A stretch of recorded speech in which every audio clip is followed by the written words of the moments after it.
Wala nang maraming paligoy-ligoy pa, diretso sa punto na. Maiksi lang ang komentaryo, pero diretso sa punto. Maraming kuro-kuro, may tiwali, may totoo. Dito, sa puntong diretso tayo. Punto, diretso. Ang balita na dito mga kabunyog, kumpirmado na ito. Nung una parang hindi pa to totoo pero ngayon ano na. Nakita ko ang mga balita, ano na ito, talagang kinumpirma na totoo po ang balita na mayroon ngang plinanong ko. Yan ay ano mismo, lumabas po yung mga balita na yan, mga kabunyog, mga kababayan. Kaya ano ito, totoo po yung balita na mayroon ngang plinanong ko itong grupo nila Cayetano, mga kabunyog. Itong si Caldero Cayetano ang pasimuno. Sa bagay, siya kasi yung pinuno ng minorya. Siya yung pinuno ng minorya at sino pa ba naman ang magmamaniobra? Si Chis Escudero, medyo ano na si Chis Escudero, grabe na ang tama. Nang matapos siyang matanggal bilang Senate President at dahil marami siyang kaso ngayon na kinakaharap, hindi na si Chis ang namumuno sa minorya. Itong si Alan Peter Cayetano. Ito kasing si Alan Peter Cayetano, siyempre, Duterte to eh. Ang loyalty nito na kay Digong. At dahil ang pinag-uusapan ay 2028, alam niya na pagdating ng 2028, pwede siyang maging Senate President pag si Sara Duterte ang naging presidente. Kaya itong si Cayetano, alam naman natin, oportunista itong si Cayetano. Alam naman natin, sobra ka-oportunista itong si Cayetano. Kaya ngayon, bilang pinuno ng minorya, siya ang nagmamaniobra. Itong si Cayetano. Kumpirmado na, kagabi may talakayan kami ni Ronald Llamas, di ba? Doon sa Dos Amigos, tinanong ko siya. Alam naman natin si Ronald Llamas, mayroon niyang mga kontak sa Senado, sa Malacanang. Sabi ni Ronald, sa usapan namin kagabi, kumpirmado yan. Totoo yan. At ano yan, balibalita na yan ngayon. Kahit si Senate President Soto, nakarating na rin sa kanya umano, kinumpirma niya na nabalitaan niya na mayroong plinanong kudeta bukas. Ano na ito mga kabunyog, si Soto nakumpirma na daw niya na may nakarating na sa kanyang impormasyon. Kaya lang, ang sabi naman ni Senate President Soto, wala naman daw sa kanyang problema eh. Pero nakarating na daw sa kanya, si Ronald Llamas kinumpirma sa atin kagabi, at ang mga balita ngayon sa dyaryo, tungkol nga dito sa plinanong kudeta, mga kabunyog, Senate ko. Halimbawa, ito, balita dito sa Abante.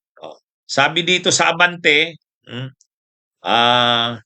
pagpapatalsik kay SP Soto, nabibitin umano dahil kinabato at magkapatid na bilyar. Yan sa Abante News yan. Yan mga kabunyog.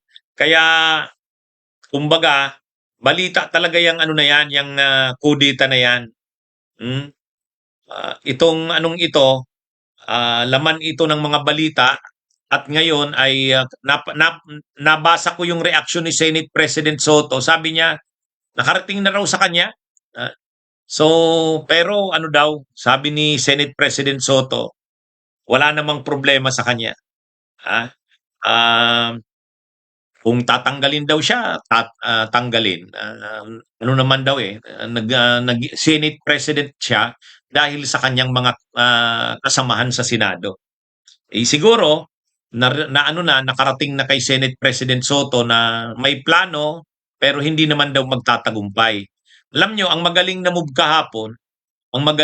kahapon kasi, biglang lumabas yung balita ng warrant of arrest kay Bato, Biglang lumabas yung balita ng warrant of arrest kay Bato. Ay syempre, hindi naman magkakaroon ng pagpapalit ng liderato ng Senado kung wala si Bato kasi kulang eh.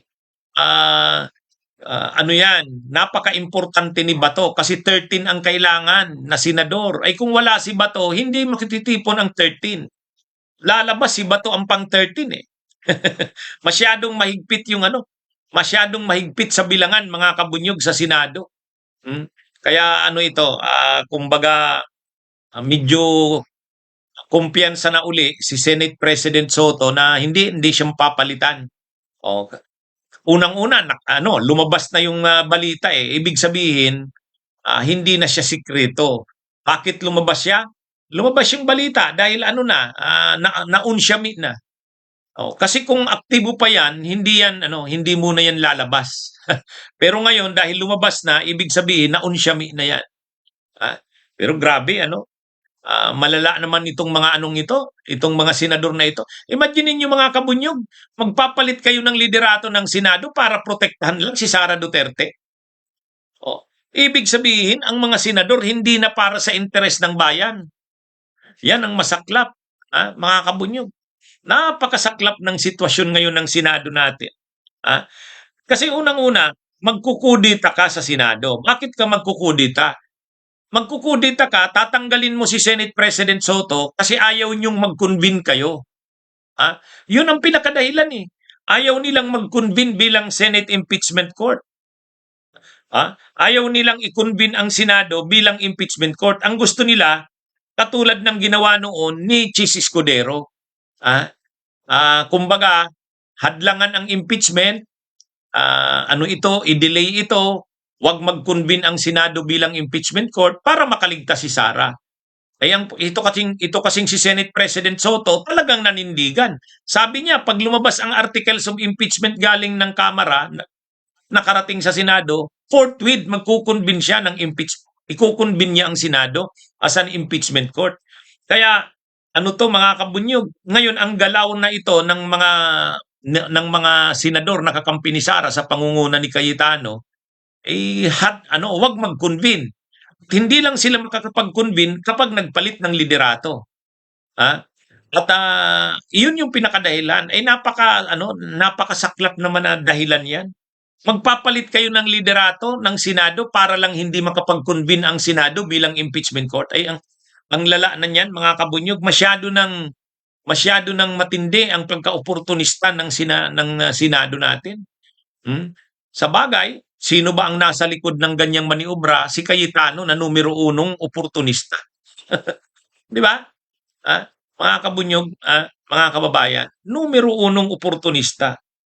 Actually, maraming beses na ang nagtatangka yan na magkaroon ng pagpapalit ng liderato ng Senado. Maraming beses na nating naririnig. Kaya lang, ito kasi seryoso ng masyado ito kasi 2028 na dito ang pinag-uusapan.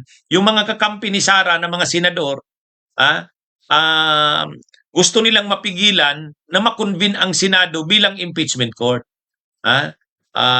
Kasi ang inaasahan nila dahil hindi na-dismiss na hindi natuloy ang impeachment nung nakaraang taon, ang iniisip nila napigilan ni Chis Escudero noon, tapos yung Korte Suprema pa pumanig pa sa kanila.